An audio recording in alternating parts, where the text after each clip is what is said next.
உங்களுக்காக யுத்தம் பண்ணுவார், நீங்கள் சும்மா இருப்பீர்கள். முதல்ல நான் பேச போகிறது யுத்தங்களின் வகைகள். முதல்ல பேச போகிறது என்ன? யுத்தங்களின் வகைகள். அதாவது டைப்ஸ் ஆஃப் வார், எத்தனை வகையான யுத்தங்கள் உண்டு. ரெண்டாவது நான் பேச போகிறது எதிராளி பயன்படுத்தும் ஆயுதங்கள். எதிராளி பயன்படுத்தும் ஆயுதங்கள். மூணாவது நான் பேச போகிறது தேவனின் இராணுவம். அப்போ என்னெல்லாம் தியானிக்க போகிறோம்? யுத்தங்களின் வகைகள், டைப்ஸ் ஆஃப் வார். அப்புறம் என்ன பார்ப்போம்? எதிராளி பயன்படுத்தும் ஆயுதங்கள். அப்புறம் தேவனின் இராணுவம். இவ்வளவு நாம் முடிஞ்ச அளவு வேகமாக தியானிக்க போகிறோம். ஓகே. ஒன்று, முதல் வகையான யுத்தம் என்னன்னு கேட்டால் காண முடியாத யுத்தம். என்ன யுத்தம்? காண முடியாத யுத்தம். நீங்கள் வேதத்தை ரொம்ப கவனமாக படித்து நீங்கள் வேதத்தை ரொம்ப ஆழமாக அறிய விரும்பினா இப்படி ஒரு யுத்தம் பைபிளில் இருக்குது. அறிய விரும்பினா ஒரு காண முடியாத ஒரு யுத்தம் உண்டு. அது எங்கே சொல்லியிருக்கு தெரியுமா? எபேசியர் 6ஆம் அதிகாரம் 11வது வசனம்.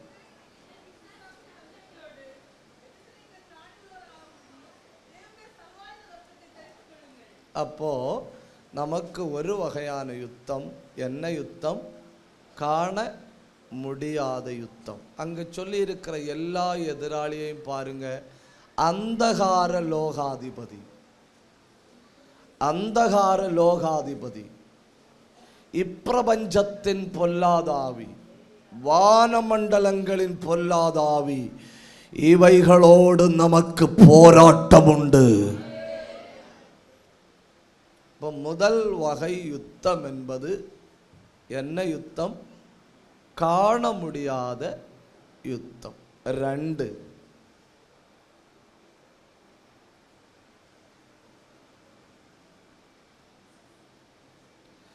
திணிக்கப்படும் யுத்தம். இப்போ 1வது யுத்தம் காண முடியாத யுத்தம். 2வது யுத்தம் திணிக்கப்படும் யுத்தம். இப்போ எனக்கு உடம்புல பலவீனம் இருக்குன்னு வைங்க, எனக்கு யுத்தம் செய்ய இன்ட்ரெஸ்ட் இல்லை. எனக்கு யுத்தம் செய்ய இன்ட்ரெஸ்ட் இல்லை. எனக்கு போராடுவதற்கு இன்ட்ரெஸ்டே இல்லை. நானாக எந்த பிரச்சனைக்கும் எனக்கு போராடக்கு விருப்பம் இல்லை. இந்த சபையில் சில ஆட்கள் உண்டு தெரியுமா? அவங்க வீடு எங்கேன்னு பாஸ்டருக்கு தெரியாது. அவங்க எப்போ வரணும்னு யாருக்கும் தெரியாது. ஏன்னா கூட்டம் தொடங்கின பிறகு வருவனும், கூட்டம் முடியக்கு முன்ன போகணும். ஏன்னு கேட்டால் நமக்கு இதில் ஒன்றும் அவ்வளவு இன்ட்ரெஸ்ட்டு இல்லை. அவைய ஒன்றும் போராட்டத்துக்கு நிற்க மாட்டணும். அவைய ஒன்றும் போராட்டத்துக்கு நிற்க மாட்டணும். அவங்க வருவனும் தெய்வத்தை ஆராதிக்கணும் இல்லையா? அதனால் வருவனும் ஆராதிப்புன்னு போகணும். அவங்க ஈடுபாடு இருக்காது. அவங்கள சாத்தானும் கண்டுக்கிட மாட்டாங்க. அவங்கள சாத்தானும் கண்டுக்கிட மாட்டாங்க. ஏன்னா அவங்க இருக்கிறதும் ஒன்று தான். இங்கே நம்மிடையே அப்படிப்பட்டவர்கள் இல்லை. அதுக்காக கர்த்தருக்கு ஸ்தோத்திரம். 2வது வகை யுத்தம் அப்படிங்கிறது திணிக்கப்படும் யுத்தம். எனக்கு இதில் ஒன்று இன்ட்ரெஸ்ட் இல்லை, எனக்கு சண்டை போட வேண்டிய பலன் இல்லை, ஏற்கனவே நான் பலவீனமாக இருக்கிறேன். 1 சாமுவேல் 16ஆம் அதிகாரம் கடைசி வசனம். அப்பொழுது பொல்லாதாவி சவுலை விட்டு விலகினது. அவன் கொஞ்சம் திடப்பட்டான். வீட்டில் சொல்லிச்சுன்னு கொஞ்ச நாள் அரண்மனையை விட்டு வெளியே இறங்கப்படாது.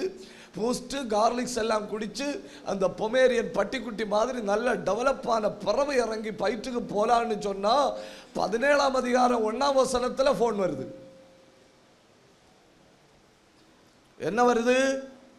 பெலிஸ்தியர் யுத்தம் பண்ணும்படிக்கு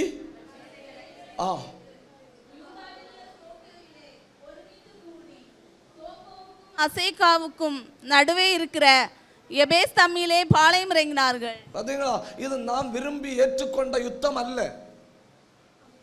இது நாம் விரும்பி ஏற்றுக்கொண்ட யுத்தம் அல்ல. எனக்கு இப்ப போராட விருப்பம் இல்லை, ஆனா யுத்தம் என் மேல் திணிக்கப்பட்டு விட்டது. அதனால இப்ப சவுல் என்ன பண்ணி ஆகணும்? யுத்தம் பண்ணி ஆகணும். திணிக்கப்பட்டுன்னா என்ன செய்யணும்? போராடணும். 3 1 காண முடியாத யுத்தம், 2 எழுதலையே குழந்தாய், திணிக்கப்படும் யுத்தம், 3 1 to 1 நேருக்கு நேர் யுத்தம்.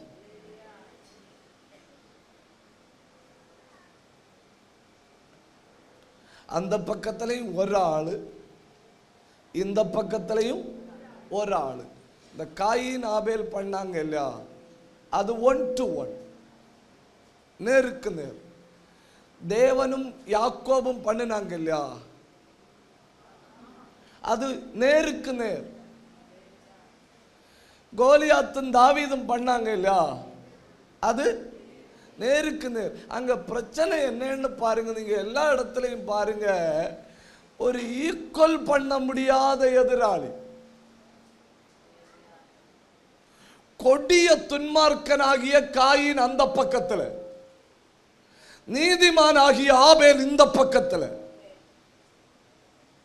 நேருக்கு நேர் யுத்தம். அடுத்து பாருங்க, தேவன் அந்த பக்கத்துல, யாக்கோபு இந்த பக்கத்துல. அதெல்லாம் சகிக்க முடியாது இல்லையா? இனி அடுத்து பாருங்க, கோலியாத்து அந்த பக்கத்துல, தாவீது இந்த பக்கத்துல. இப்போ வீட்டில் பெண் பிள்ளைகள் உள்ள சகோதரர்கள் ஒரு அல்லேலியா சொல்லுங்க. சொன்னாரு, நீ ஆணா இருந்தா வந்து பிடின்னு. யாக்கோபு தான் ஆனதான்னு சொல்லிட்டு பிடிச்சான். பிடிச்ச உடனே பார்த்தா தெய்வத்தை கை இப்படி போகுது. யாக்கோபே வர தெரியாது, அவர் விட்டதாகும். நீ பிள்ளை இல்லையா, பிள்ளை ஜெயிச்சிட்டு போட்டன்னு தகப்பம் விட்டது. கை தட்டி ஆண்டவரை ஆராதிக்கணும். நீ வா, நீ போராடு, நீ தோற்று போக வேண்டாம்னு சொல்லி ஜெயத்தை உனக்கு தந்து விடுகிறான். ஏய் ஏய், அல்லாம பரலோகத்தின் தேவன் இப்படி கை வச்சு 750 கோடி ஜனங்களும் ஏறி கடந்தாலும் கை இப்படி போகாது. ஏன் தெரியுமா? பூமியில் உள்ள மொத்த ஜலத்தையும் கையில, சமுத்திரத்தின் மொத்த தண்ணியும் உள்ளங்கையில, 750 கோடி ஜனத்தையும் தம்முடைய கையில வரைந்திருக்கிற அந்த பராக்கிரமம் செய்கிற கர்த்தருடைய கை யாக்கோபு சாய்த்து விட்டான்.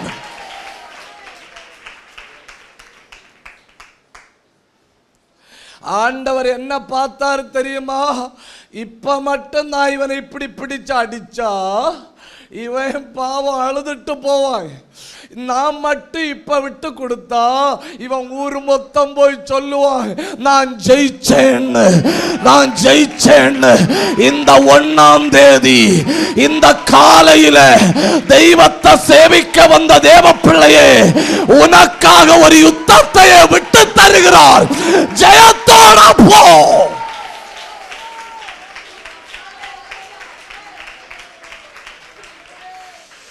தயவு செஞ்சு நான் இன்னி சொல்ல போற வார்த்தைகளை கவனிக்கணும். பலவீனமா இருந்தாலும் சோத்திரம் பண்ணணும். என்ன ஜபிக்க முடியலனாலும் ஜபிக்கணும். என்ன பாட முடியலனாலும் பாடணும். என்ன ஏன்னா நீங்க இருக்கிற பலத்துல கை வச்சா போதும், அவர் விட்டு தருகிறார், அவர் விட்டு தருகிறார். ஏய் ஏய், இந்த சத்தம் போதாதுன்னு நினைக்கிற உடபக்க யுத்தங்களின் வகைகளை ஒன்று சொல்லுங்க. 1 காண முடியாத யுத்தம், புரியல, திணிக்கப்பட்ட யுத்தம், 1 to 1 நேருக்கு நேர் யுத்தம். அந்த நேருக்கு நேர் யுத்தமாக்கும் காயினும் ஆபேலும். அந்த நேருக்கு நேர் யுத்தமாக்கும் ராகேலும் லேயாளும். அந்த நேருக்கு நேர் யுத்தமாக்கும் யாக்கோபும் தேவனும் அந்த நேருக்கு நேர் யுத்தமாக்கும் கோலியாத்தும் தாவீதும். அடுத்த வகை யுத்தம்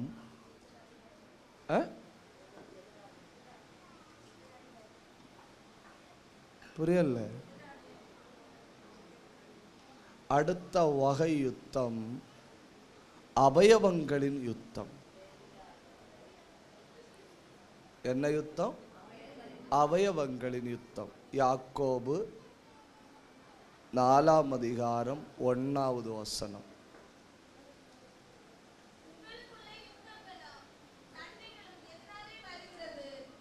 அவயவங்களில் போர் செய்கிற இச்சையினால் அல்லவா? பாத்தீங்களா? எங்க யுத்தம்? யுத்தம் எங்க? அவயவங்களில்.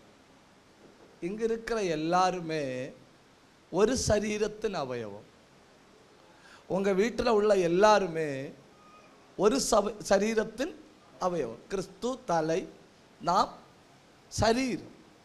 புருஷன் தலை, மனைவி சரீரம், பிள்ளைகள் எல்லாம் அவயவங்கள். அப்போ அவயவத்துக்குள்ள என்ன நடக்குது? யுத்தம் நடக்குது. அவயவத்துக்குள்ள யுத்தம் நடக்க முக்கியமான காரணம் என்னன்னு கேட்டால் ஈகோயிசம். என்ன? நான் பெரிய ஆளான்னு நான் காட்டித்தாரேங்கிற மனைவியும், நான் பெரிய ஆளான்னு நான் காட்டித்தாரேங்கிற புருஷன். நம்மிடையே அப்படி இல்லை. ஏன்னா நமக்கு தெரியும், வீட்டுக்கு ஒரு சைடில் பேசாமல் கிடந்தா ஒரு ஆண்டு சாப்பாடு கிட்டும்னு.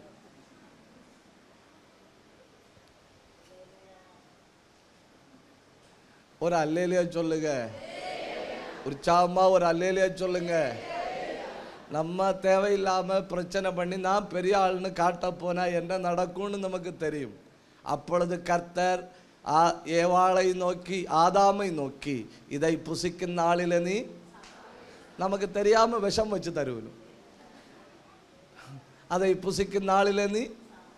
அதனால் நமக்கு வீட்டில் ஒன்றும் பிரச்சனை இல்லை. இல்லை இல்லையா? ஒரு அல்லேலியா சொல்லுங்க, உற்சாகத்தோட ஒரு அல்லேலியா சொல்லுங்க. இப்போ முக்கியமான யுத்தத்தின் வகைகள்: 1,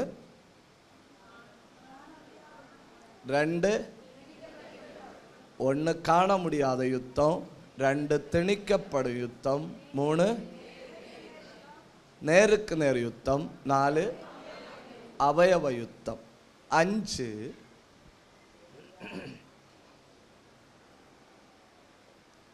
4 பக்க தாக்குதல், 4 பக்க தாக்குதல்.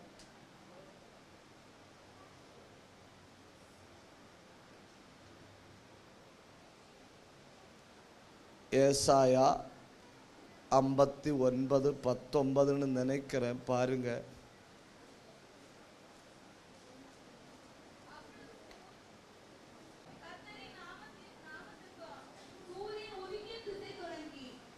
மகிமைக்கு பயப்படுவார்கள். வெள்ளம் போல் சத்துரு வரும்போது கர்த்தருடைய ஆவியானவர் அவனுக்கு விரோதமாய் கொடியேற்றுவார். 4 பக்க தாக்குதல். சத்துரு எப்படி வாராய்? எப்படி வாராய்? வெள்ளம் போல. வெள்ளம் எத்தனை பக்கத்துல தாக்கும்?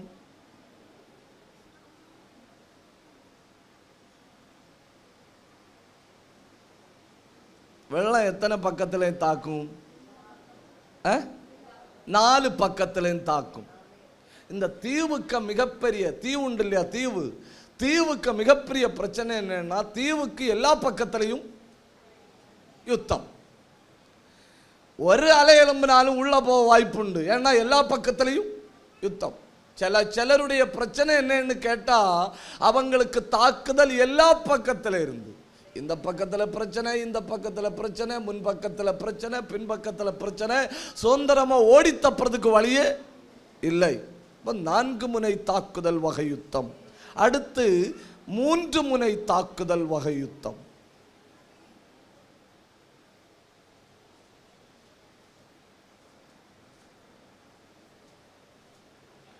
வெளிப்படுத்தல் 16:13.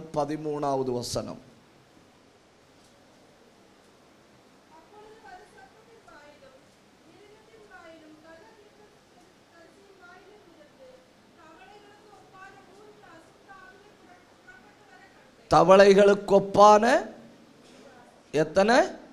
3 அசுத்தாவிகள். தண்ணி 4 பக்கத்தில் இருந்தும் தாக்குது, அசுத்தாவிகள் 3 பக்கத்தில் இருந்து தாக்குது. நான் எத்தனை எண்ணம் சொன்னேன்? 6 எண்ணம் சொன்னேன் இல்லையா? நான் 7வதோட முடிக்கிறேனே. 7 இல்லை, நிறைய உண்டு. இப்போ நம்ம ஒரு இதுக்குள்ளே வரணும் இல்லையா? அதுக்காக இந்த பகுதியை 7ஓட முடிக்கிறேன். 7 பின்னாலிருந்து வரும் இராணுவம்.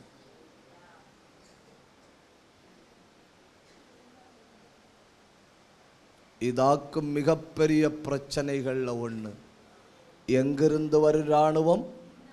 பின்னாலிருந்து வரும் இராணுவம். எங்க சொல்லியிருக்கு?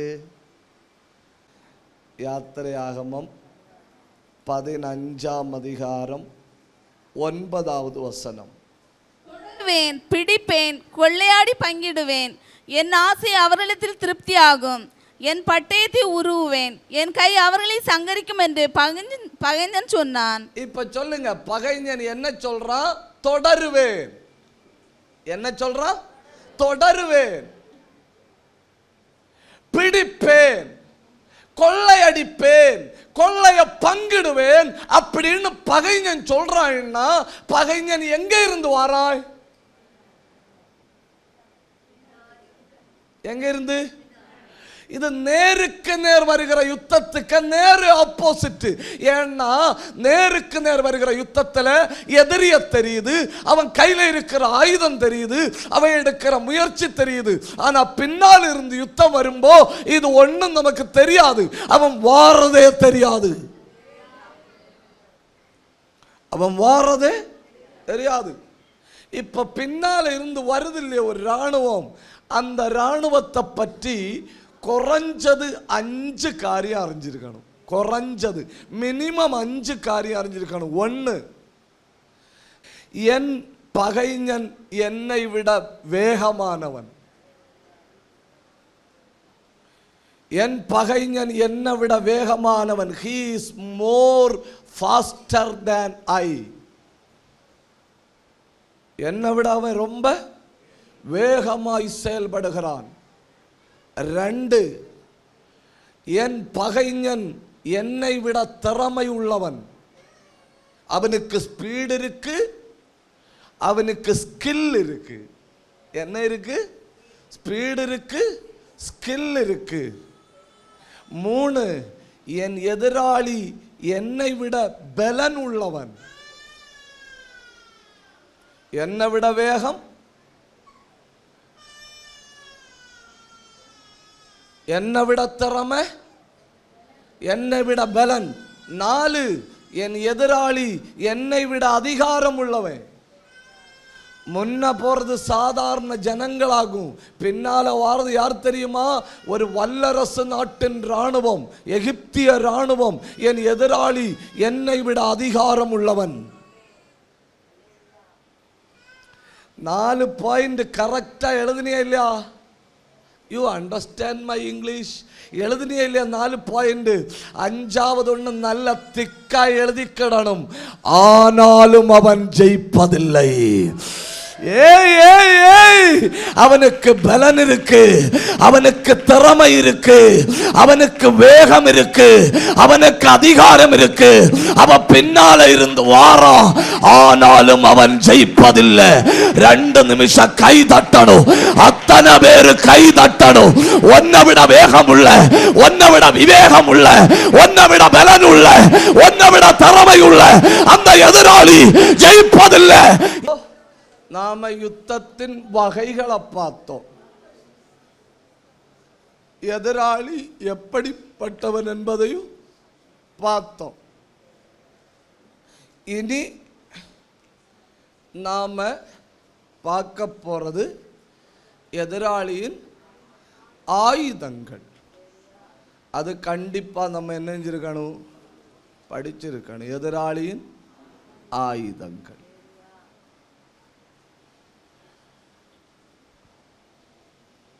கண்டிப்பாக அறிஞ்சிருக்கணும். ஏன்னா ஒரு பிள்ளை தீபாவளியா தீபாவளியா? அதுக்கு ஒரு பிள்ளை இந்த கையில் மெழுகுத்திரிய வச்சுட்டு, எல்லாரும் கவனிக்கிறீங்க இல்லையா, இடது கையில் மெழுகுத்திரிய வச்சுட்டு வலது கையை பிடிச்சு படக்க கொளுத்திட்டு இடது கையை எறிஞ்சு. உற்சாகத்தோட ஒரு அல்லேலூயா சொல்லுங்க. அப்போ இனி நம்ம என்ன படிக்க போகிறோம்? எதிராளியின் ஆயுதங்கள். தயவு செஞ்சு புரிஞ்சுக்கிடணும். தாக்கும் முன் கட்டுவான். தாக்கும் முன் கட்டுவான். முதல்ல தாக்க மாட்டான், முதல்ல என்ன பண்ணுவான்? கட்டுவான். அதாவது அவன் என்ன கரெக்டா இருக்கான் தெரியுமா? நீ செயல்படக்கூடாது என்பதில் கவனமா இருக்கான். நம்ம என்ன நினைப்போம்? ஒரு அடியாவது கொடுக்கலாமேன்னு நினைப்பான். அவன் சொல்றான், கைங்காலும் அனக்குனா தானே அடிப்ப. அவன் முதல்ல தாக்க மாட்டான். தயவு செஞ்சு புரிஞ்சுக்கிடணும். அவன் முதல்ல தாக்க மாட்டான். ஏன்னா அவன் கையில இருந்து பயன்படுத்துகிற முதல் ஆயுதம் சங்கிலி. அவன் தனக்கு கேடு வரக்கூடாது என்பதில் கவனமா இருப்பான். கவனமா இருந்து ஏதோ ஒரு பகுதியில் இருந்து he will try to chain you, நம்மை கட்டதான் செய்வான். ஏன்னு நான் சொல்லித்தாரேன். எரிந்து கொண்டிருக்கிற நெருப்புக்கு பக்கத்தில் எறும்பு வராது. நெருப்பு தளல யாரும் மிதிக்க மாட்டணும். கறிக்கட்டையானா பாட்டியமா எடுத்து பொதிஞ்சிங்கன வைக்கும். என்ன ஆனா? கறிக்கட்டையானா நெருப்பா இருக்கிறது வரை நெருங்கவே மாட்டணும். அதனால முதல்ல ஆவி அணைக்க பாப்பான், அப்புறம் தான் போராடுவான். இந்த பகல் இயேசுவின் நாமத்தில் கட்ட விழுது.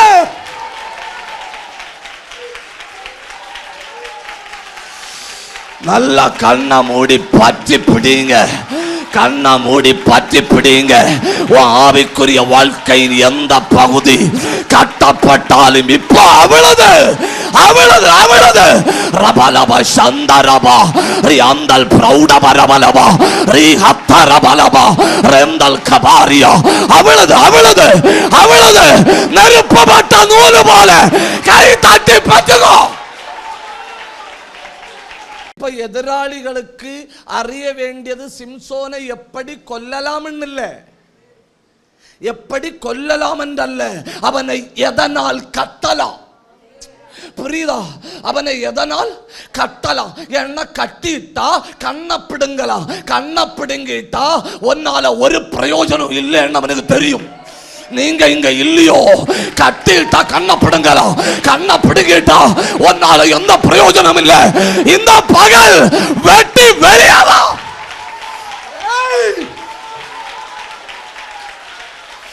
அத்தனை பேர் ஒரு நிமிஷம் கை தட்டணும். அத்தனை பேர் ஒரு நிமிஷம் வாய திறக்கணும். எங்க இருந்தாலும் கை தட்டுங்க. எங்க இருந்தாலும்.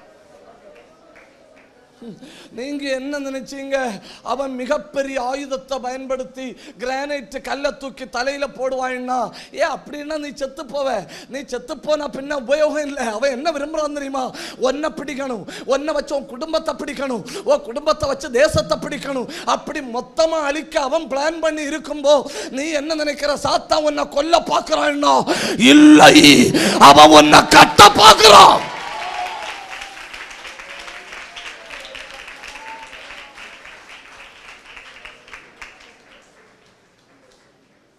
என்ன பண்ணுவான்? கட்டுவான். கட்டி முடியவில்லை என்கிற ஒரு சூழ்நிலைக்கு நம்மளை கொண்டு வருவான். நீங்க 100 பேர்கிட்ட சாட்சி சொல்லுங்க. அவங்க சொல்ற சாட்சி என்ன? ஜெபிக்க விருப்பம் உண்டு பாஸ்டர், முடியல. ஆராதிக்க விருப்பம் உண்டு பாஸ்டர், முடியல. பைபிள் வாசிக்க விருப்பம் உண்டு பாஸ்டர், முடியல. தெய்வத்தை முழங்கால் நின்று ஜெபிக்க விருப்பம் உண்டு பாஸ்டர், முடியல. உங்க வீடு, உங்க வாழ்க்கை, உங்க பைபிள், உங்க கையில் இருக்கிற பாட்டு புக்கு, ஏன் உங்களுக்கு முடியல? ஏன்னா அவனின் ஆயுதங்களில் முதல் பகுதியை கட்டின பின்புதான் தாக்குவான்.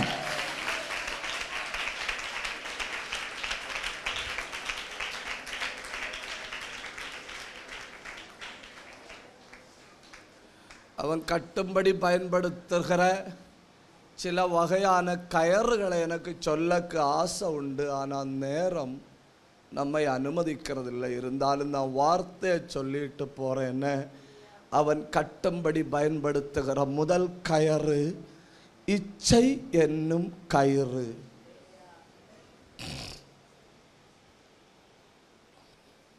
என்ன கயிறு? இச்சை என்னும் கயிறு. நியாயாதிபதிகள் 16ஆம் அதிகாரம் அதனுடைய 1வது வசனம். போய் அங்கே ஒரு வேசியை கண்டு அவளிடத்தில் போனான். 2வது சத்துரு நம்மை கட்டுவதற்கு பயன்படுத்தும் கயிறு சோர்வு என்னும் கயிறு.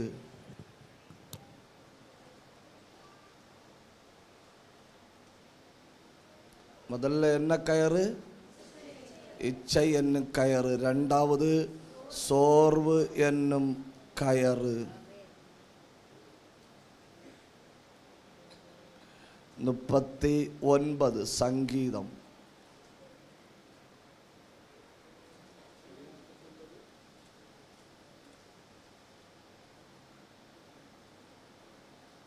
ஒன்பதாவது வசனம்.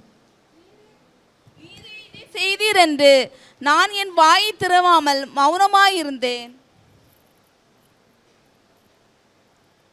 2வது வசனம். நான் மௌனமாகி ஊமையனாய் இருந்தேன், நலமானதையும் பேசாமல் அமர்ந்திருந்தேன், ஆனாலும் என் துக்கம் அதிகரித்தது. பார்த்தீங்களா? 2வது கயிறு சோர்வு. ஆலயத்துக்கு வருவனும் பிரச்சனை என்ன? வா திறக்க மாட்டணும். உங்களை இல்லை, உங்களை மாதிரி உற்சாகம் உள்ளவர்களை நான் கண்டதே இல்லை.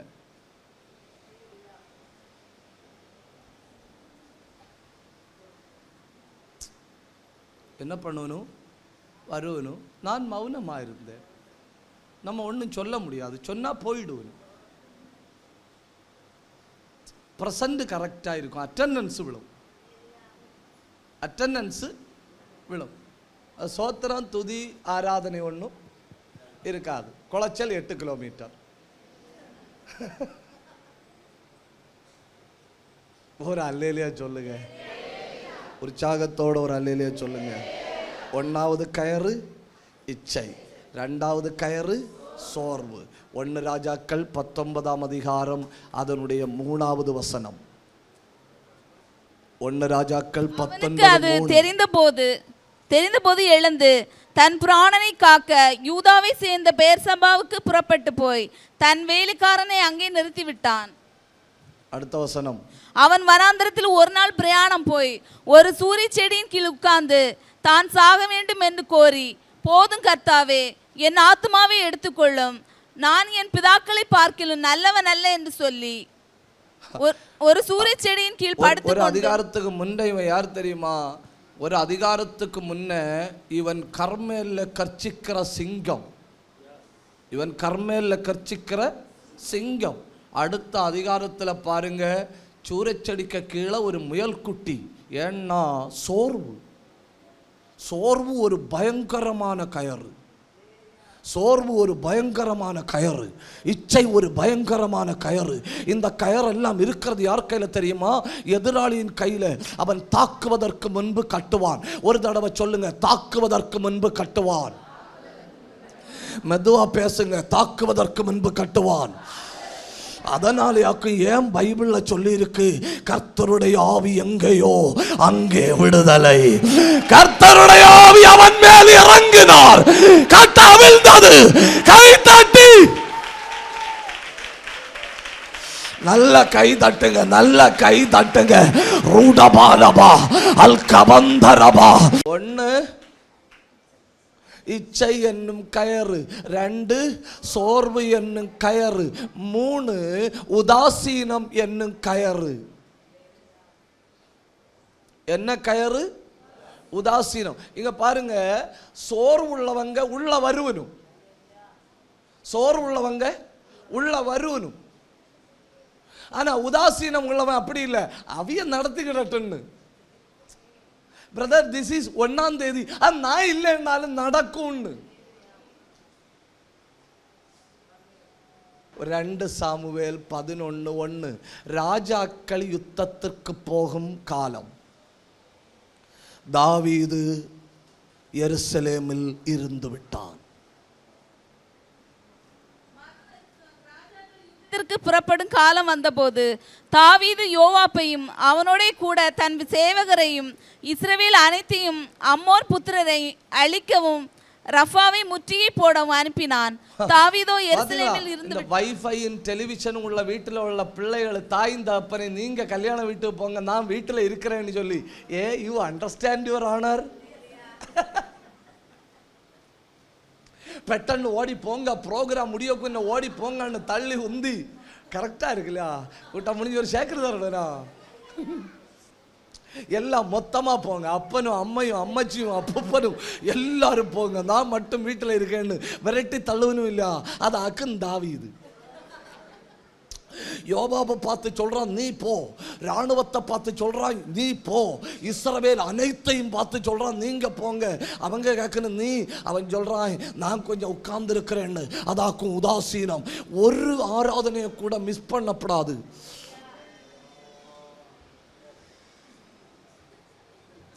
ஒரு சின்ன கூட்டம் கூட மிஸ் பண்ணப்படாது. அன்னைக்கு தேவையான ஆவிக்குரிய ஆகாரத்தை அன்னைக்கு பெற்றிருக்கணும்.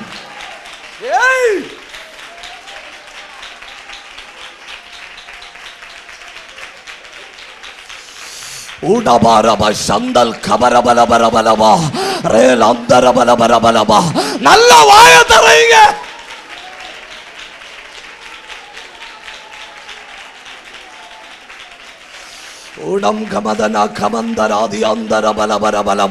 இந்த ஆலயத்துக்குள்ள இப்ப வந்திருக்கிற யாராவது இச்சையின் கயிர்னால கட்டப்பட்டிருந்தால், சோர்வின் கயிர்னால கட்டப்பட்டிருந்தால், உதாசீனத்தின் கயிர்னால கட்டப்பட்டிருந்தால், இந்த ஆண்டின் தொடக்கத்தில் அது எரியுது.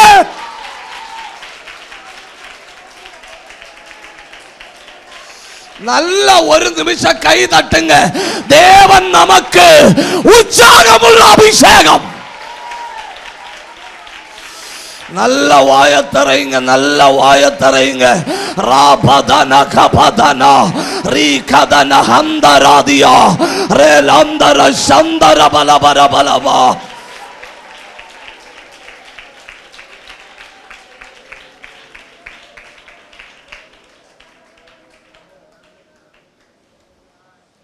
தாக்க முடியாது. தாக்குவதற்கு எளிய வழி என்னன்னு கேட்டா, செயல்படுகிறவனை முதல்ல செயல்படாம பண்ணணும். அப்புறம்தான் அவனை என்ன செய்ய முடியும்? தாக்க முடியும். அல்லாம ஒண்ணும் செய்ய முடியாது. தாக்குவதற்கு கட்டும் கயர் என்ன? 1 இச்சை, 2 சோர்வு, 3 உதாசீனம், 4 உபத்திரவம். 68ஆம் சங்கீதம் அதனுடைய 6வது வசனம்.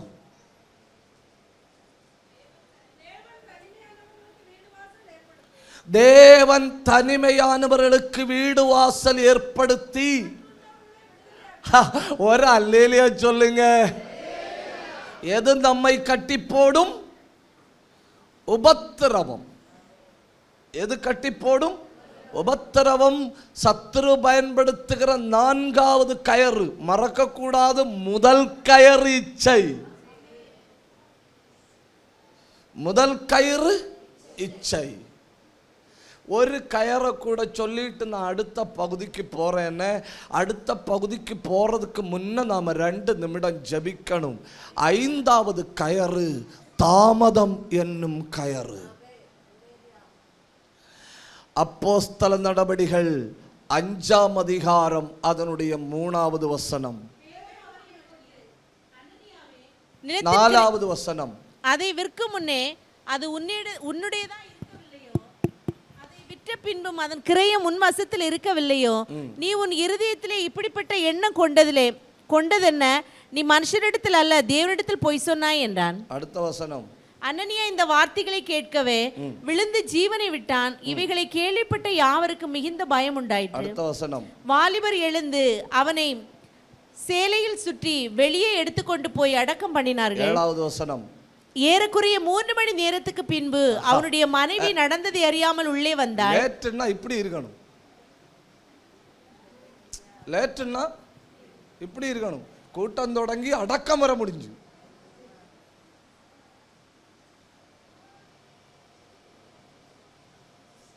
கூட்டம் தொடங்கி என்ன முடிஞ்சு? அடக்கம் வர முடிஞ்சு. எவ்வளவு நேரம் லேட்டு?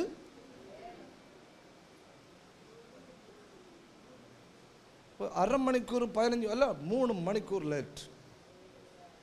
கரெக்டா என்ன ஆத்மாவை போடக்கு மைக் எடுத்து வாய பேதுரு திறந்ததும் சிஸ்டர் கம் இன். ஆனா அந்த குடும்பத்தை பாராட்டணும், உண்மையில பாராட்டணும்.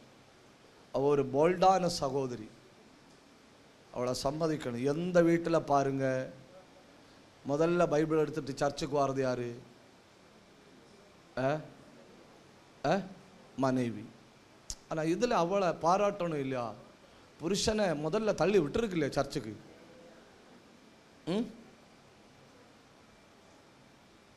ஃபோன் இல்லாததுனால, ஃபோன் உண்டுன்னா அவன் சொல்லி இருப்பான் நீ வரண்டான்,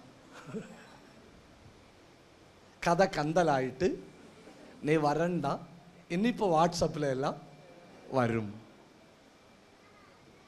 ஒட்டு சிக்னல் இல்லாததுனால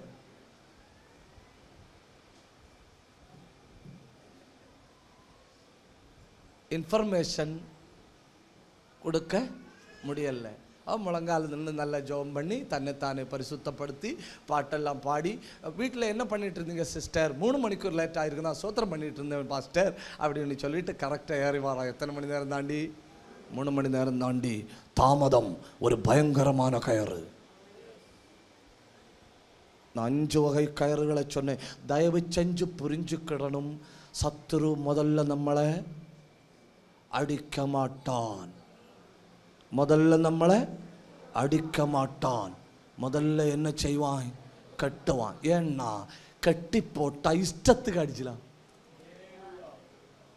கட்டி போட்டா வம்பனும் அடிப்பாய், வழிப்போக்கனும் அடிப்பாய், தோலனும் அடிப்பாய். சின்ன பிள்ளவரை காரை துப்பி அடிக்கும் கட்டி போட்டா. அதனால சத்துரு முதல்ல கட்டுவான், அப்புறம்தான் தாக்க தொடங்குவான். 5 வகை கயிறுகளை சொன்னேன். ஒரு தடவை கூட சொல்றேன். இதை சொல்லிட்டு நான் சத்துருடைய 2வது ஆயுதத்தை சொல்லணும். 5 வகை கயிறு. 1 இச்சை என்னும் பயங்கரமான கயிறு. 2 சோர்வு என்னும் பயங்கரமான கயிறு. 3 உதாசீனம் என்னும் பயங்கரமான கயிறு. 4 உபத்திரவம் என்னும் பயங்கரமான கயிறு. 5 தாமதம் என்னும் மிகப்பெரிய கயிறு. ஒரு நிமிஷம் கையை உயர்த்தி பிடிங்க. அத்தனை பேரும் ஜெபிக்கணும். அந்த கயர்ல நெருப்பு விழுது, அந்த கயர்ல நெருப்பு விழுது. கொஞ்சம் காலமா தெய்வ பிள்ளைகளை பிடிச்சிருக்கிற ஒரு வகை சோர்வு, ஊழியத்தை பிடிச்சிருக்கிற ஒரு வகை சோர்வு, அந்த சோர்வின் ஆவி எரியுது. நான் இவ்வளவு ஜெபம் பண்ணியும் எனக்கு ஒரு அற்புதம் நடக்கலையேன்னு சொல்லி சோர்ந்து போய் வந்திருக்கிறாய். நான் இவ்வளவு போராடியும் கர்த்தர் எனக்காக செயல்படலையே அப்படிங்கிற சோர்வோட வந்திருக்கிறான். இந்த காலையில அந்த கட்டு மொத்தமாக எரியுது. வெண்கல தாழ்பால்களை முடி துரித்து இரும்பு சங்கிலிகளை உடைத்து கர்த்தர் உனக்காய் கை தட்டுங்க, கை தட்டுங்க. ஒரு பயங்கர அபிஷேகம்.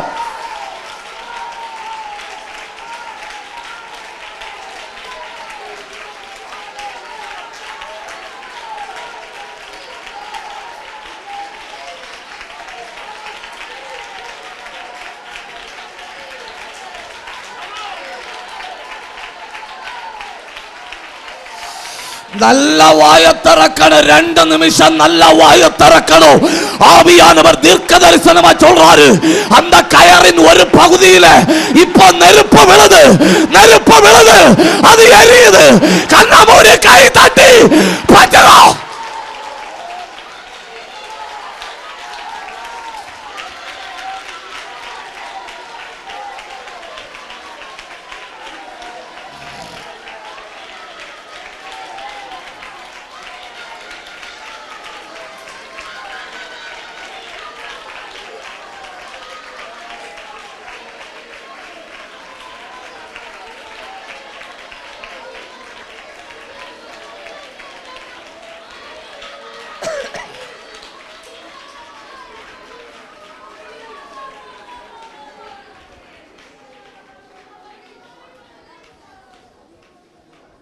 நீங்கள் உற்சாகமாக உட்கார்ந்துருந்தா இன்னும் சில கயறுகளை சொல்லட்டா? சொல்லட்டா? 6 பிரிவினை என்னும் கயறு. ஆதியாகமம் 13:11.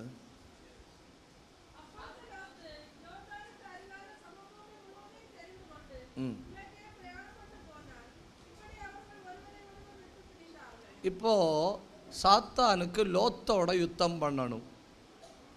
லோத்தை தொட முடியுமா? முடியாது. ஏன் தொட முடியாது? 318 கராட்டை படித்த பிள்ளைகள் உள்ள வீட்டிலேயாக லோத்து கிடக்கிறது. எத்தனை கராட்டை படித்த பிள்ளைகள்? ஆபிரகாமுக வீட்டில் காலையில் எழும்பின ஒரு பலியிடுகிற சவுண்டு. என்ன சவுண்டு? பலியிடுகிற சவுண்டுன்னா அந்த பலி மிருகம் கத்தும் இல்லையா, அந்த சத்தம். அது முடிஞ்சா பின்ன ஆபிரகாமுக வீட்டில் உச்சவர என்ன சவுண்டுன்னு தெரியுமா?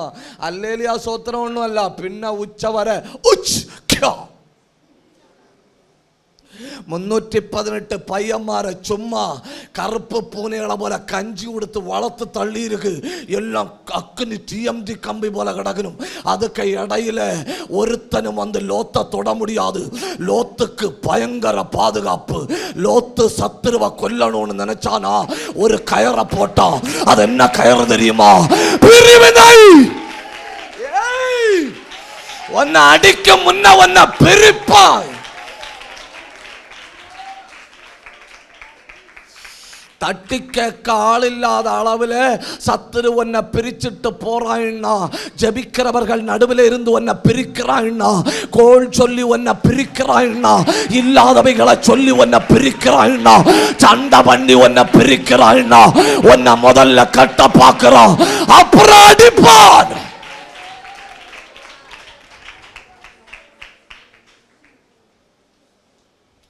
தேவ ஜனங்களுக்குள்ள பிரிவினைக்கு இடம் இல்லை. ஜபக்குழுவில் கோல் சொல்லுதலுக்கு இடம் இருக்கப்படாது. ஜபக்குழு ஸ்ட்ராங்கா இருக்கணும். ஏன்னா ஒரு ஓட்டை விடும், அந்த ஓட்டையிலோடு லோத்து வெளியே போவான். அப்புறம் லோத்தை சத்துருக்கள் எளிதா பிடிக்கலாம். ஆனா ஆபிரகாமுடைய வீட்டுக்குள்ள இருக்கிறது வரை எந்த வல்லமையும் தொட முடியாது, எந்த அதிகாரமும் தொட முடியாது, எந்த சத்துருவும் தொட முடியாது. முழு பாதுகாப்பு.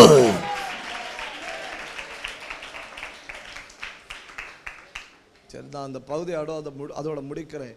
இனி அந்த கட்டி போட்டிருக்கிற இடம் நீங்கள் நான் சொன்னால் நீங்கள் நம்ப மாட்டேன்னு. அப்படி ஒரு இடத்துல எல்லாம் கட்டி போடக்கூடாது.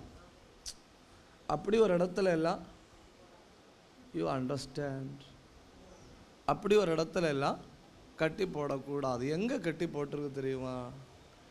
ஆதியாகமம். சில ஆட்கள் யோசிக்கணும், எங்கோட்டுடா போகுதுன்னு. ஆதியாகமம் 49 அதிகாரம்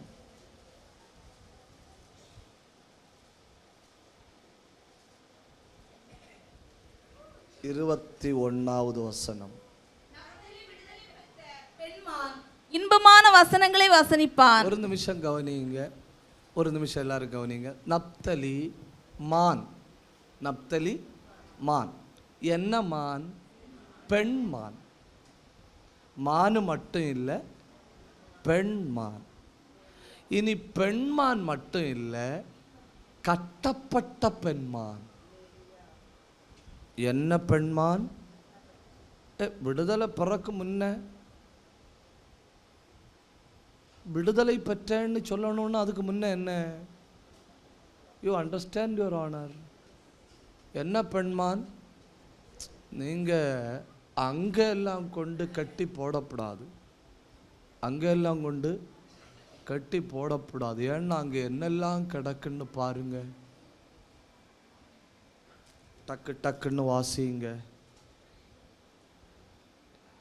ஆதியாகமம் 49 அதிகாரம் 5வது வசனம். ஏக சகோதரர், அவர்களுடைய பட்டயங்கள் கொடுமையின் கருவிகள். அங்க என்ன கிடக்கு? கொடுமையின் கருவிகள். அங்க என்ன கிடக்கு? கொடுமையின் கருவிகள். இனி அதே இடத்துல என்ன கிடக்குன்னு பாருங்க. 9வது வசனம். யூதா பாலசிங்கம், அங்க நீ என்ன இறை கிடக்கு? கவர்ந்து போதும், போதும், அவ்வளவு போதும். அங்க என்ன கிடக்கு?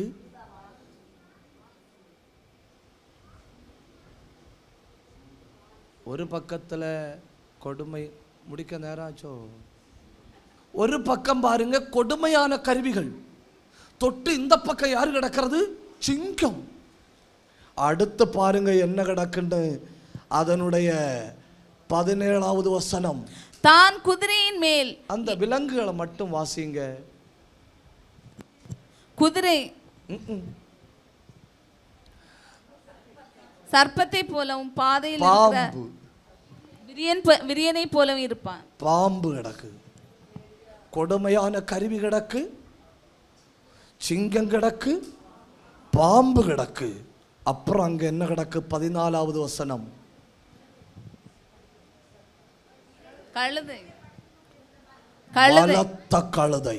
அப்புறம் அங்க என்ன கிடக்கு? 27வது வசனம். பீறுகிற ஓநாய். பாவம் இல்லையா? இவ்வளவுக்கு நடுவில் ஒரு மானை கட்டி இட்டா.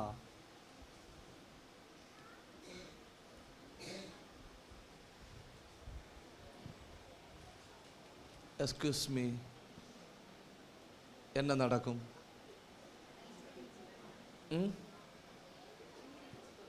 வலிச்சு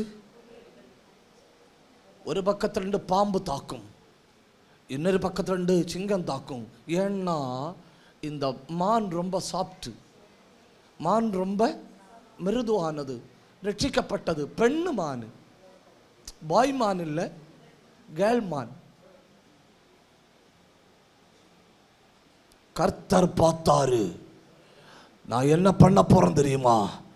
நீ இருக்கிறது மொத்த சத்துருவுக்கு நடுவில்.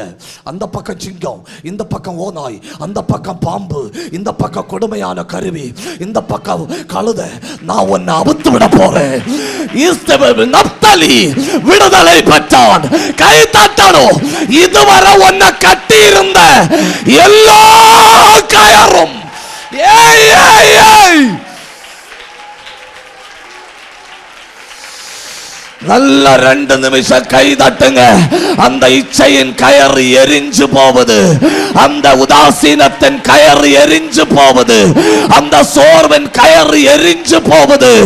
உடபலபரபலபா ரியாந்தல் கபரபலபரபலபா, அந்த பிரிவினையின் கயறு எரிஞ்சு போவது, அந்த உபத்திரவத்தின் கயறு எரியுது. மிக மோசமான இடத்துல நீ அழிஞ்சு போனோன்னு சொல்லி கட்டி வச்ச இடத்துல சிங்கத்துக்கு நடுவுல, கொடுமையான கருவிக்கு நடுவுல கர்த்தர் உன் கயரை அவிழ்க்கிறார். நீ மான போல துள்ளி சாடு. ஏய் ஏய் ஏய் ஏய் ஊரா பாலா பாரா பாலா பிரௌட பாலா பாரா பாலா. நல்ல கை தட்டு. ஒரு பலனும் இல்லாத ஒரு மிருகத்தை கட்டி போட்டுட்டு அதுக்கு நடுவில் இவ்வளவு மிருகங்களை கொண்டு நிறுத்தினப்போ கர்த்தர் சொன்னாரு, நாம் நப்தலியின் கயரா இருக்க போறேன், நப்தலியின் கயரா இருக்க போறேன். வேகமாய் செயல்படு. ஒரு அக்கினி அபிஷேகம் மேல விழுது. இது தீர்க்க தரிசனம். இதுவரை உன்னை கட்டி வச்சிருந்த எல்லா கயரும் கை தட்டி விடுவிக்கப்படுகிறாய்.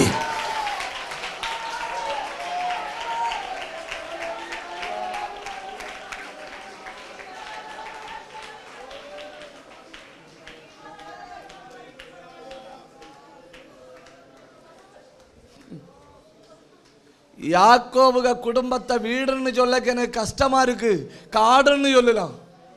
எதை? யாக்கோபு குடும்பத்தை என்னன்னு சொல்லலாம்? காடுன்னு சொல்லலாம். 2 கொடுமையின் கருவி, ஒரு சிங்கம், ஒரு சிங்கம், அப்புறம் ஒரு பலத்த கழுதை, ஒரு பாம்பு, ஒரு ஓநாய், இதுக்கு இடையில பாவம், ஒரு மான். பீறி போடாம விடமாட்டேன்னு சவால் விட்டப்போ கர்த்தர் சொன்னாரு, நான் கயற விட்ட போறேன்.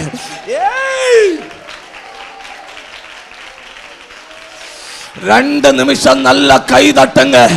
உன்னை பின்னுக்கு இழுத்து கட்டி வைத்த அந்த கயறு இப்போ வெட்டப்படுகிறது.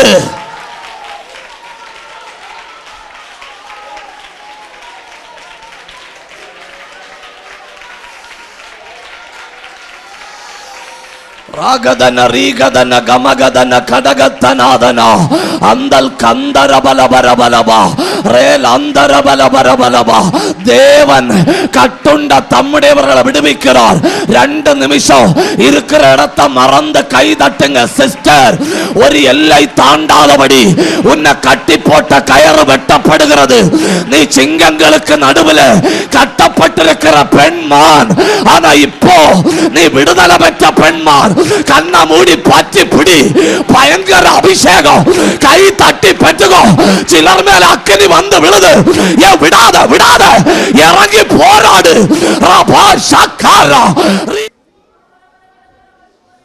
7 மன அழுத்தத்தின் கயிறு.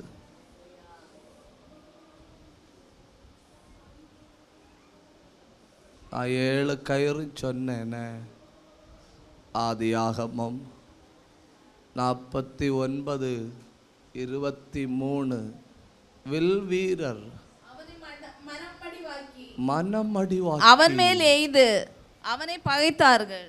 எய்தது கொல்லும்படி அல்ல, எய்தது கொல்லும்படி அல்ல, மன அழுத்தத்துக்குள்ள தள்ளும்படி.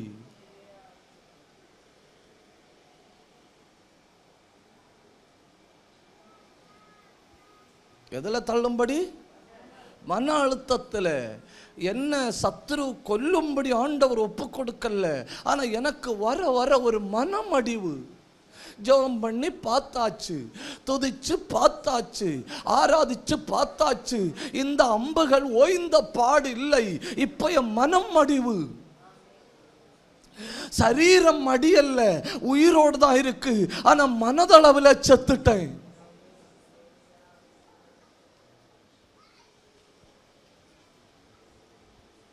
ஒரு அல்லேலூயா சொல்லுங்க. உடம்பு உயிரோட தான் இருக்கு இல்லையா, ஆனா எங்க செத்து போறோம்? மனசுல. இதெல்லாம் செஞ்சாச்சு பாஸ்டர். நான் ஜெபிக்காத ஜெபமா? உண்மைதானே. நான் பாடாத பாட்டா? நான் எடுக்காத உபவாசமா? நான் போராடாத போராட்டமா? இப்போ எனக்கு நடக்குங்கிற நம்பிக்கை சுத்தமா இல்லை. அதெல்லாம் செத்து ரொம்ப நாள் ஆச்சு.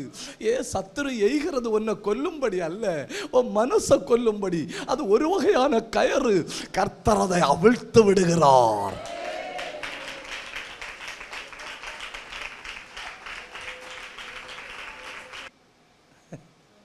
கர்த்தர் நமக்கு தருகிற ஆயுதங்களை முழுமையா பயன்படுத்தணும். ஒரு தடவை சொல்லுங்க.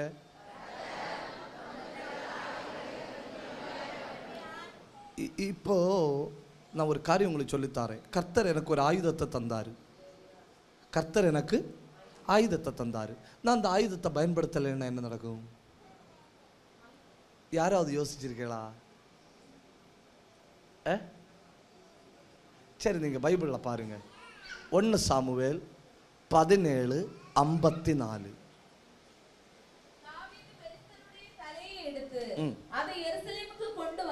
பெலிஸ்தேனுக்கு தலை எருசலேமுக்கு. அவன் ஆயுதங்களையோ தன் கூடாரத்திலே வைத்தான். தன் கூடாரத்தில் வைத்தான். இப்போ கோலியாத்துக்கு ஆயுதங்கள் எங்க இருக்கு? எங்க இருக்கு? மெதுவா பேசுங்க. எங்க இருக்கு? தன் கூடாரம்னா தாவீதுக்கு வீட்டில் இருக்கு. பெலிஸ்தேன் ஆகிய கோலியாத்தினுடைய ஆயுதங்கள் இப்ப எங்க இருக்கு? எங்க இருக்கு? தாவீதின் கூடாரத்தில். கொஞ்ச நாள் ஆனப்போ அப்படி ஒரு ஆயுதம் அவனுக்கு வீட்டில் இருக்கிறது அவனுக்கே மறந்து. அவனுக்கு வீட்டில் இருக்கிறது சில ஆட்களுக்கு அப்படி தெரியுமா உங்களுக்கு? ஒரு எழுப்புதல் கூட்டத்தில் வச்சு ஒரு ஜபாபி கடைச்சு பக்கத்தில் இருந்து 5-6 பேருக்கு மூக்கில் இடிச்சு 2 பாய வலிச்சு கீறி. You understand? பின்ன 2-3 நாள் தாண்டும் அவியலுக்கே மறந்து. அவியலுக்கு நம்ம இல்லை, நம்மளே இல்லை. நான் சொன்னேன் இல்லையா, உங்களை மாதிரி உற்சாகமாய் செயல்படுகிறவர்கள் ஆசியா கண்டத்திலே இல்லை. இதுக்கு மேல ஒரு காம்ப்ளிமெண்ட் தர முடியுமா? முடியாது. இப்போ அவனுக்கு வீட்டில் உலகத்தின் மிகப்பெரிய ஆயுதம் இருக்கிறது அவனுக்கு என்ன ஆச்சு? மறந்துட்டு. இனி அந்த ஆயுதம் எங்க இருக்கு? எங்க இருக்கு? ஆயுதம் எங்க இருக்கு? தாவீதுக்கு வீட்டுல. 1 சாமுவேல் 21:9.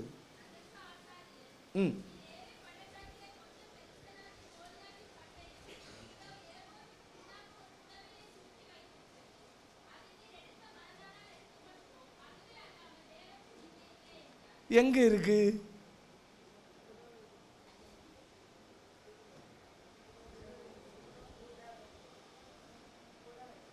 சரியா சொல்ற ஆளுக்கு இந்த பேனா அதெல்லாம்.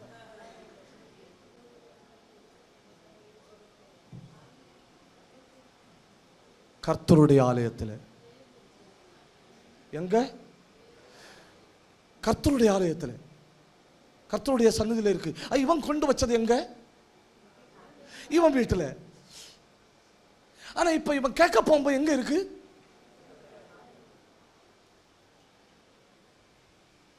உங்களுக்கு புரியல இல்லையா? உங்களுக்கு புரியல இல்லையா? எனக்கு புரிஞ்சன. எனக்கு என்ன புரிஞ்சு தெரியுமா? நாம் பயன்படுத்தும்படி கர்த்தர் எனக்கு ஒரு ஆயுதத்தை தருவாரு. அதை நாம் பயன்படுத்தலைன்னா கர்த்தர் எடுத்து ஆலயத்தில் வைப்பாரு. தகுதி உள்ள யாராவது வந்து எடுத்துக்கிட்டு. ஏய்,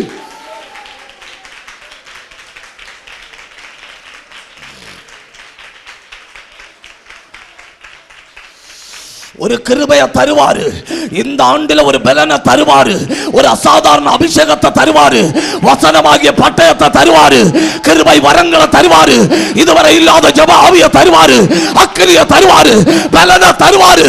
நீ பயன்படுத்தும்படி.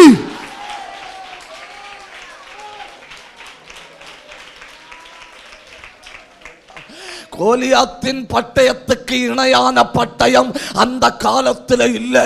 அது எங்க இருந்தது? தாவீதின் கூடாரத்தில் இருந்தது. ஆண்டவர் பார்த்தாரு, இவன் அமலேக்கியர்களுக்கு நேரா பயன்படுத்துவான், பயன்படுத்தல. ஆண்டவர் பார்த்தாரு, இவன் பெலிஸ்தியருக்கு நேரா பயன்படுத்துவான், பயன்படுத்தல. ஆண்டவர் பார்த்தாரு, இவன் எதிராளிகளுக்கு நேரா பயன்படுத்துவான், பயன்படுத்தல.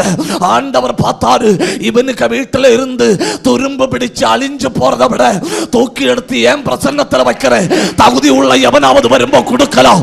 அதுதான் கிருபை, அதுதான் கிருபை, அதுதான் கிருபை, அதுதான் கிருபை. இந்த ஆண்டின் தொடக்கத்தில் நம்பி தாராரு. கை தட்டி பெற்று கொடுங்க. இந்த ஆண்டின் தொடக்கத்தில் நம்பி தாராரு ஒரு கூர்மையான அபிஷேகம்.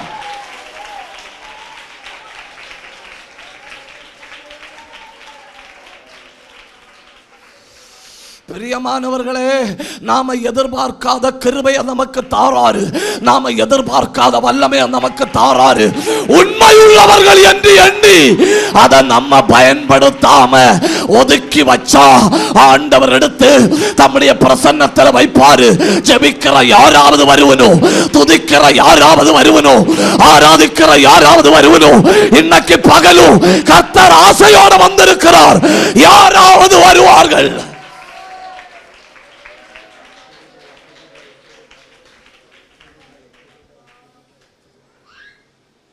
ஒரு அல்லையில உற்சாகமா சொல்லுங்க, சந்தோஷமா சொல்லுங்க. இப்ப சொல்லுங்க, கர்த்தர் தார ஆயுதத்தை பயன்படுத்தலைன்னா திரும்ப எங்க போகும்? அவருடைய ஆலயத்தில் போகும். தேவையுள்ளவன் வரட்டும். பல கிருபைகளை நமக்கு நம்பி தந்தார் இல்லையா? அது ஒன்று இப்போ நம்மள்கிட்ட. கோலியாத்தின் பட்டயமே நம்மள்கிட்ட இல்லை. ஒரு காலத்தில் நம்ம ஜெபம் வரலாறாகும். ஒரு காலத்தில் நம்ம முழங்கால் நின்று துதிச்சா வரலாறாகும். ஒரு காலத்தில் நம்ம கண் மூடினா அந்தகாரங்கள் நடுங்கினது இல்லையா? பாதாளத்தின் ஆவிகள் வெட்கப்பட்டு ஓடினது இல்லையா? அசுத்த ஆவிகள் அலர்னது இல்லையா? கண்ணால பார்த்து கொண்டிருக்கும்போ அற்புதங்கள் நடந்தது இல்லையா? ஒரு காலத்தில் அதே கூர்மையை கர்த்தர் இந்த ஆண்டில் மறுபடியும் தர விரும்புகிறார். அதே கூர்மை.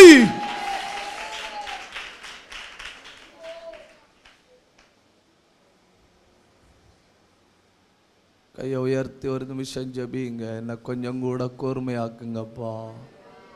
ஜெபிங்க. நல்ல சத்தம் உயர்த்தி ஜெபிங்க. இந்த சத்தம் போதாதன.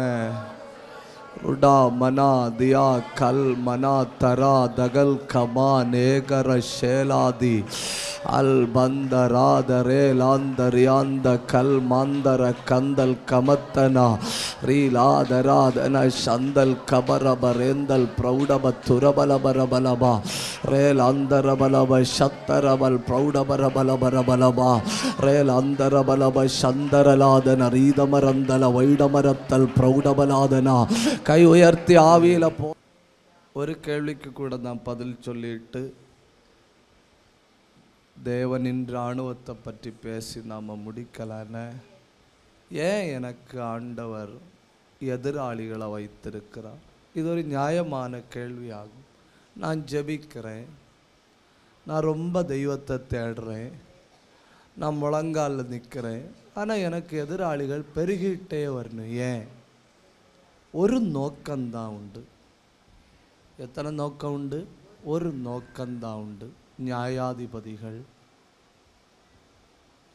3ஆம் அதிகாரம் 2வது வசனம். அதற்கு முன் யுத்தம் செய்ய அறியாதிருந்தவர்களும் அவைகளை அறியும்படி பழக்குவிப்பதற்காகவும் கத்தை விட்டு வைத்த ஜாதிகள் யாரென்றால். என்ன பயங்கரம் இல்ல? ஒரு தடவை வாசிங்க. இஸ்ரவேல் புத்திரரின் சந்ததியாரும் அதற்கு முன் யுத்தம் செய்ய அறியாதிருந்தவர்களும். அதான் பிரச்சனை. பிள்ளைகளுக்கு தெரியாது, பிள்ளைகளுக்கு ஆராதனை தெரியாது, பிள்ளைகளுக்கு ஜெபம் தெரியாது, பிள்ளைகளுக்கு துதின்னா என்னன்னு தெரியாது, பிள்ளைகளுக்கு அபிஷேகத்துக்கு மதிப்பு தெரியாது. இப்போ இருக்கிற சந்ததிக்கு தெரியுது, ஆனால் இனி எழும்பிட்டு இருக்கிற சந்ததிக்கு தெரியல. அப்ப கர்த்தர் சொன்னாரு, அவங்களும் படிக்கணும் இல்லையா? அவங்களும் போராட்ட கலை, போர்க்கலை படிக்கணும் இல்லையா? அதுக்குன்னு சொல்லி கர்த்தர் விட்டு வைத்த எதிராளிகள். அப்போ சில பிரச்சனைகள் கர்த்தரே விட்டு வைத்திருக்கிறார். ஏன்? ஏன்? நம்ம பழகணும். நம்ம குங்ஃபுவும் ரெட் டிராகனும் புட்டோக்கானும் இல்லை, நம்ம ஆவிக்குரிய ஆயுதங்களை பயன்படுத்த பழகணும். ஹல்லேலூயா. துதி எடுத்தால் சாத்தான். ஒரு அல்லேலியா நல்லா சொல்லுங்க. அப்போ பிரச்சனைகளை விட்டு வச்சது யாரு? யாரு? கர்த்தர். எனக்கு எதுக்கு? நான் இராணுவ பயிற்சி பெறும்படி. எனக்கு என்ன வேணும்? நான் சும்மா 2 பாட்டு பாடி 3 சோத்திரம் சொல்லி அப்படி இல்லை. நான் இராணுவ பயிற்சி பெறணும். இங்கே நீங்கள் பாருங்கள், யோசேப்புக்கு போத்திப்பாரன் மனைவியை விட்டு வச்சுருந்தாரு, மோசேக்கு பார்வோனை விட்டு வச்சிருந்தாரு, தாவீதுக்கு கோலியாத்தை விட்டு வச்சிருந்தாரு, இயேசுவுக்கு சாத்தானை விட்டு வச்சிருந்தாரு, பவுலுக்கு பரிசேயர்களை விட்டு வச்சிருந்தாரு. நமக்குன்னு சொல்லி கர்த்தர் ஒரு எதிராளியை விட்டு வச்சிருப்பாரு. அவனை அடிச்சு நம்ம படிக்கணும். ஓ 3 குட்டி போட்ட பூனை. எத்தனை குட்டி போட்ட பூனை? 3 குட்டி போட்ட பூனை எங்கேயாவது போய் ஒரு பெருச்சாளியை, யூ நோ வாட் இஸ் பெருச்சாளி? எலிக்க கிராண்ட் ஃபாதர். எங்கேயாவது போய் ஒரு பெருச்சாளியை தேடி கண்டுபிடிச்சு 70% கொலை பண்ணிட்டு குட்டிகளுக்கு போட்டு கொடுக்கும். 3 குட்டிகளும் 10% அடிச்சுக்கிடணும். 3 குட்டிகளும் 10% அடிச்சுக்கிடணும். எலி பெருச்சாளி ஓடாது. ஏன் ஓடாது? 70% டியூட்டி ஆல்ரெடி டன். இவ்வியா 3 பேரும் கூட சேர்ந்து கொன்னுட்டு நாங்கள் பிடிச்சிட்டு வந்தோம், அடித்தோம், கொந்தோன்னு பில்டப்பு கொடுப்பணும். ஆனால் உண்மையில் நடந்தது அவன் 70% அடித்து பிடிச்சிட்டாகும் கொடுத்தது. அது மாதிரி தான். என்ன? தலையை தகர்த்துட்டாரு. தலையை தகர்த்துட்டு நம்ம கையில் தந்திருக்கிறாரு. ஏன் புரியல உங்களுக்கு? துரைத்தனங்களையும் அதிகாரங்களையும் உரிந்து கொண்டு வெளியரங்க கோலமாக்கி சிலுவையின் மேல் ஆடி அடித்து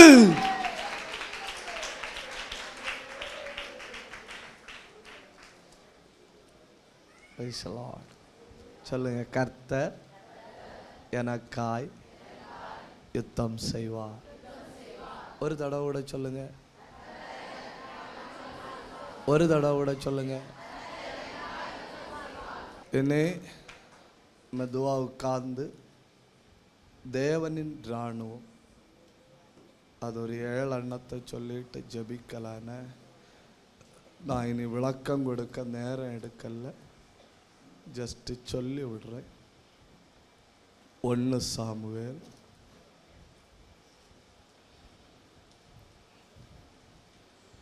7ஆம் அதிகாரம்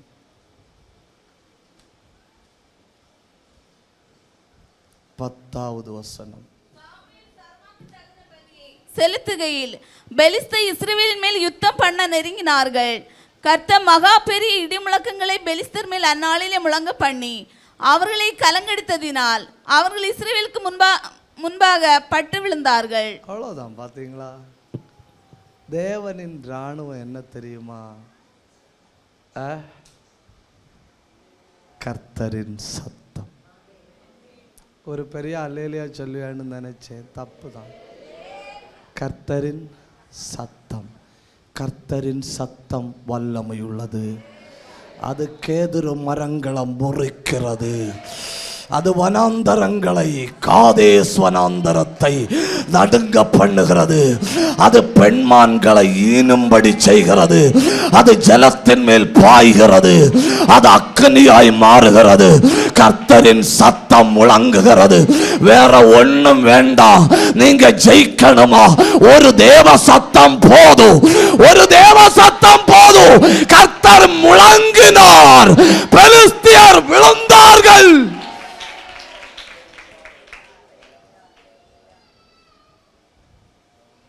எப்பவும் தேவ சத்தத்தை கேட்டுட்டே இருங்க. சத்துரு ஜெயிக்க முடியாது.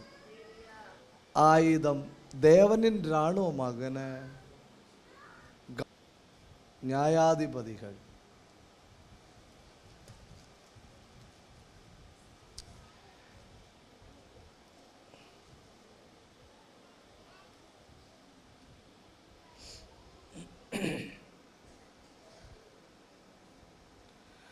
அஞ்சாம் அதிகாரம் 20வது வசனம்.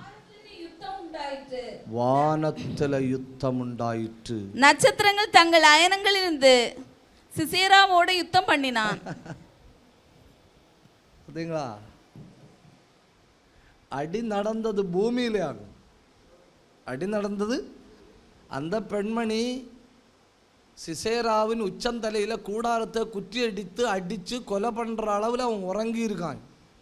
பைபிளில் சொல்லியிருக்கு, ஆயாசமாய் தூங்கினான். பாயாசமாய் அல்ல, ஆயாசமாய் தூங்கினான். நம்பிக்கை. பயங்கர உறக்கம் வர காரணம் என்ன தெரியுமா? பயங்கர நம்பிக்கை, எக்ஸ்ட்ரா கான்ஃபிடென்ட். கேட்டது தண்ணி, கிடைச்சது பால். கேட்டது பெட்ஷீட்டு, கிடைச்சது பிளாங்கெட்டு. இதுக்குள்ள ரொம்ப பாதுகாப்புன்னு சொல்லி நினைச்சு தூங்கினானா, கூடாரத்தை குற்றி எடுத்து தலையிலோடி அடிச்சு கொடுத்தா. அதுக்கு பாட்டு பாடணும். பாட்டு பாடும்போது சொல்லணும், யுத்தம் பண்ணினது மனுஷன் அல்ல, நட்சத்திரங்கள் தங்கள் அயனங்களிலிருந்து. நீ ஜெபிக்க முடியுமானா கர்த்தர் உனக்கு அனுகூலமாக இயற்கையை பயன்படுத்த முடியும். நீ ஜெபிக்க முடியுமானா கர்த்தர் உனக்கு அனுகூலமாக இயற்கையை பயன்படுத்த முடியும். ஏன்னா இயற்கை தேவனின் இராணுவம்.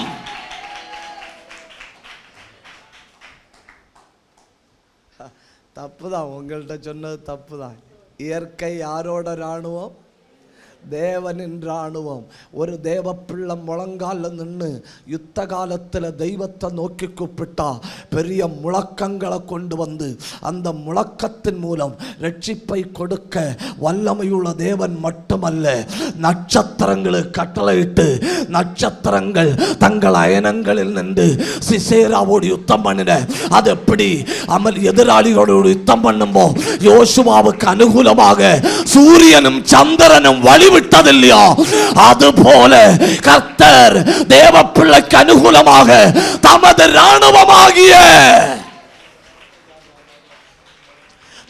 இராணுவமாகிய இயற்கையை பயன்படுத்துகிறார்.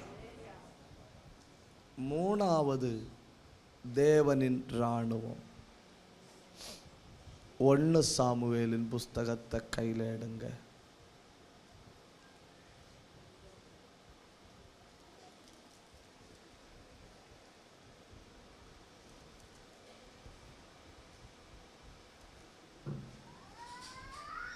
5ஆம் அதிகாரம் 4வது வசனம். அவர்கள் மறுநாள் காலையில் எழும்பி வந்த பொழுது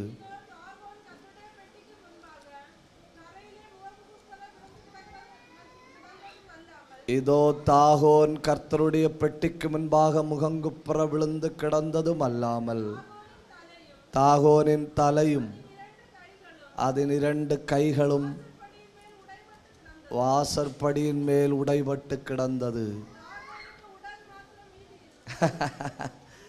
தாகோனுக்கு தலையும் இல்லை, காலும் இல்லை, எடப்பார்ட்டு மாத்திரம் மீதியாயிருந்தது. யாராக்கு யுத்தம் பண்ணினது? தேவ பிரசன்னம் என்கிற மிகப்பெரிய ஆயுதம். தேவ பிரசன்னம் என்கிற மிகப்பெரிய ஆயுதம். ஒரு நிமிஷம் கண்ணை மூடி ஸ்தோத்திரம் பண்ணுங்க. இந்த கூடாரத்தில் இப்பொழுது தேவ பிரசன்னம் பலமாய் இறங்குது. அத்தனை பேரும் ஒரு நிமிஷம் வாயை திறந்து, ஒரு நிமிஷம் நல்ல வாயை திறந்து பரலோகத்தின் தேவனை நோக்கி ஸ்தோத்திரம் பண்ணுங்க. அவருடைய வல்லமை இறங்குது, அவருடைய வல்லமை இறங்குது, அவருடைய பிரசன்னம் இறங்குது, அவருடைய கிருபை இறங்குது. அவர் உங்களுக்கு யுத்தம் பண்ணுகிறார். ஏன் இந்த சத்தம் போதாது?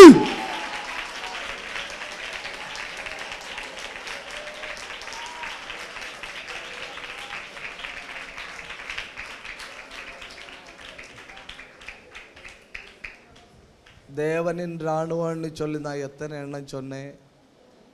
1 கர்த்தரின் சத்தம், 2 இயற்கை, 3 தேவ பிரசன்னம், 4 இது உங்களுக்கு ஒருவேளை நம்ப முடியாதுன்னு யாத்திரையாகமம் 23:28.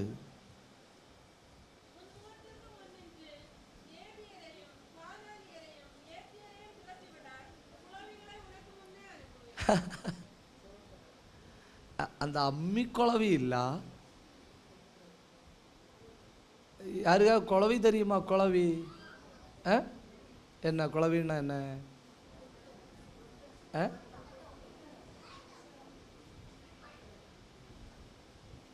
எதிராளிகள் நினைச்சிட்டு இருந்துன்னு AK-47 வருதுன்னு பார்த்தா வந்தது என்ன? குழவி. 3 ஜாதிகளை துரத்தி விடும்படி என் ராணுவமாகிய குழவிகளை அனுப்புவேன். ஒரு நல்ல அல்லேலியா சொல்லுவேன்னு நினைச்ச தப்பு தான்.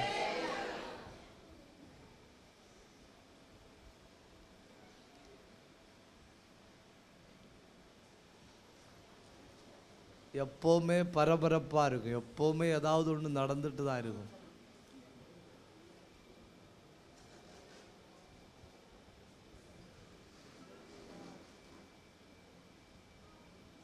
இடவிடாம ஜெபம் பண்ணி பாருங்க. அங்கங்கே கடந்த கூடு கலையும். கடந்த தெரியுமா உங்களுக்கு? ஊக்கமா ஜெபம் பண்ணி பாருங்க. அங்கங்கே கடந்த கூடு கலையும். கர்த்தர் உனக்கு முன்னே. புரிஞ்சவங்க மட்டும் கைதட்டணும், புரிஞ்சவங்க மட்டும் சோத்திரம் பண்ணணும். வைராக்கியமா ஜெபம் பண்ணி பார். அங்கங்கே கடந்த கூடு கலையும்.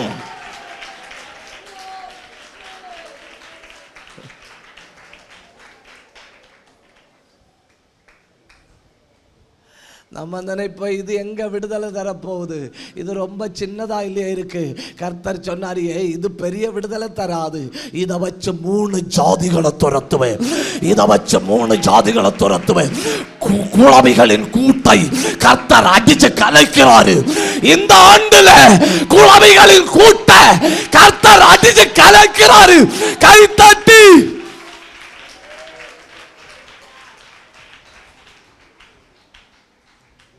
அடுத்த தேவனின் ராணுவம். யாத்திரையாகமம் 23:23.